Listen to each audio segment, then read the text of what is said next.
नाम नहीं बताएगा, काम करने वाले का नाम बता नहीं रहा है। देखो ये ना, इसमें भी तो काम कर रहा है ना। देखो ये ना, ये ना सब्जेक्ट, ये ना सब्जेक्ट, ये सब्जेक्ट। एक्टिव वॉइस में क्या होता है आपका, एक्टिव वॉइस में क्या होता है आपका, सब्जेक्ट जो रहता है ना, इससे पता लगता है कि यही काम कर रहा है। लेकिन पैसिव वॉइस में क्या होता है ना, सब्जेक्ट यहाँ भी रहेगा आपका, पैसिव का सब्जेक्ट यहाँ रहेगा, लेकिन इसमें ना एक्शन नजर नहीं आ रहा कि यही कर रहा है। इस व्यक्ति से, इस थिंग से पता नहीं चलता है कि यही काम कर रहा है। क्यों? क्योंकि काम करने वाला तो वहां पर है, एजेंट है, बाय लगकर बना है। और इसमें क्या है, एक्टिव वॉइस में आपको शुरुआत में ही पता चल गया कि ये रहा डूअर, ये रहा डूअर, ये रहा डूअर, ये रहा, इसमें पहले पता लग गया। जितने भी सेंटेंसेस अभी तक हमने किए हैं ना, वो ध्यान देना कि आप सब एक्टिव वॉइस में ही कर रहे हो। लेकिन यहाँ से थोड़ा चेंज है, यहाँ सब अब क्या होगा, पैसिव वॉइस में भी मिक्स दे दूंगा मैं, एक्टिव वॉइस में भी दे दूंगा। आपको आइडेंटिफाई करना है, पहचानना है। अब हमने क्या लिखा है यहाँ पर, यहाँ लिखना है एक गिव्स अ पेन, वो एक पेन देता है। तो देने वाला तो पता चल रहा है ना, एक गिव्स अ पेन, वो एक पेन देता है, तो देने वाला पता चल रहा है। लेकिन जब पैसिव वॉइस को इसमें कन्वर्ट करोगे ना, मतलब चेंज करोगे, तो वही पेन इसमें सब्जेक्ट बन जा रहा है। वही पेन क्या बन जा रहा है, सब्जेक्ट बन जा रहा है।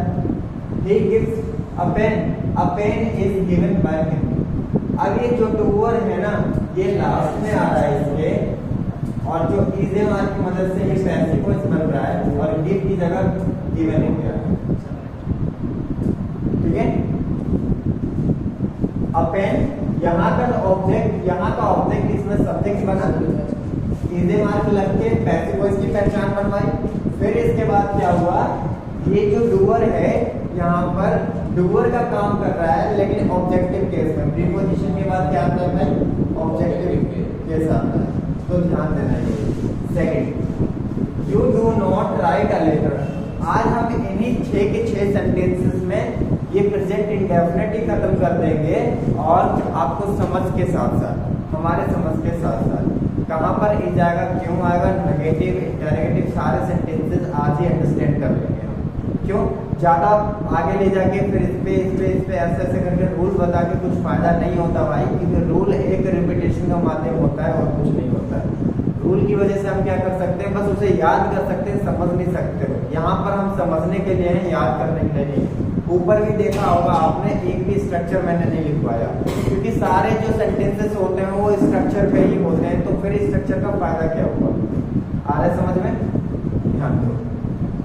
Next, you do not write a letter. अब इसमें स्ट्रक्चर बना तो बनेगा नहीं क्या, यू हमारा सब्जेक्ट है, ये हेल्पिंग वर्ब है, नॉट एडवर्ब है, नेगेटिव है, ये मेन वर्ब है, ये ऑब्जेक्ट है, बन गया स्ट्रक्चर, तो बन गया। अगर स्ट्रक्चर में मीनिंग दे रहा है, सेंटेंस में मीनिंग दे रहा है, सेंटेंस सही तरीके से है, तो आपका स्ट्रक्चर तो है। क्लियर है? अब सिमेंटिक ठीक सीखोगे उसमें, तो उसमें तो आपका स्ट्रक्चर सही रहेगा, लेकिन वर्ड का यूज गलत रहेगा तो मीनिंग नहीं देगा। तो हमेशा ध्यान देना कि स्ट्रक्चर के साथ साथ मीनिंग पर भी ध्यान दो, सिमेंटिक पे भी ध्यान दो। अब क्या है, मीनिंग क्या है, जो भी है। You do not write a letter. अब ये सेंटेंस भाई नेगेटिव में है, इसे चेंज करना है, कैसे करेंगे। सारा चीज वही रहेगा, इसका रिटर्न हो जाएगा, इसका इज हो जाएगा, डू का क्या हो जाएगा, आर हो जाएगा। आर होगा नहीं, अब इज हमारी इसकी वजह से हम यूज करेंगे। ये सिंगुलर है या प्लूरल है, ठीक है। सिंगुलर होगा तो फिर इज, प्लूरल होगा तो फिर आर, और फिर एम आ जाएगा जब अगर नहीं होगा तो यहाँ पर तो लेटर है, अब डू की जगह इज हो जाएगा। ध्यान देना, देखना, a letter is written by him, a letter is written by him. और इस सेंटेंस में क्या है, you do not write a letter. अब ध्यान देने वाला, ये सब्जेक्ट है, हेलो इधर देखो, ये सब्जेक्ट है, ये पैसिव वॉइस का नहीं एक्टिव वॉइस का सब्जेक्ट है, और ये पैसिव वॉइस का सब्जेक्ट है। मैच कर रहा हूं मैं। ये हमारा हेल्पिंग वर्ब है एक्टिव वॉइस का, ये हमारा हेल्पिंग वर्ब है किसका, पैसिव वॉइस का। ये नोट है तो यहाँ भी नोट है ना। ये हमारा मेन वर्ब है एक्टिव वॉइस का, ये भी हमारा पैसिव वॉइस का मेन वर्ब है। बाय लगाकर हमने ये शुरू में नहीं लिखा था यहाँ पर और ये लिखा था शुरू में यहाँ पर, तो ये जो यू है ना ये लास्ट में आ जाएगा। हाँ आगे समझ में डू है। अब ये इंटरोगेटिव है, डू यू बाय अबो, क्या आप बुक खरीदते हो।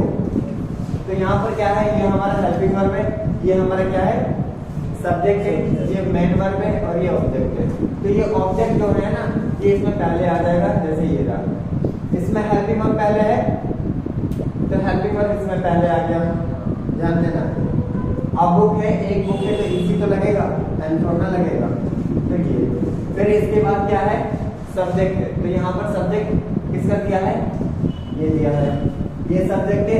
तो यहाँ पर ऑब्जेक्टिव केस का सब्जेक्ट है, वो सॉरी पैसिव वॉइस का सब्जेक्ट है। अब ये बाय है और वर्ब की थर्ड फॉर्म और मेन वर्ब है, तो यहाँ भी बाय है सब्जेक्ट के बाद मेन वर्ब है ना, यहाँ भी मेन वर्ब है। अब यहाँ पर प्रीपोजिशन लगा के हमने एजेंट को बना दिया, ऑप्शनल एजेंट दे दिया, डू यहाँ रख दिया हमने ऑब्जेक्टिव केस में। आ रहा समझ में। अब बात करते हैं, do they not understand the lesson, क्या वे लेसन नहीं समझते। अब यहाँ पर हेल्पिंग वर्ब है, अब पैसिव वॉइस कहता है मेरे पास भी हेल्पिंग वर्ब है, तो लो यहाँ भी हेल्पिंग वर्ब है, क्यों इज है, द लेसन सिंगुलर है। अब नॉट है, नॉट यहाँ भी है।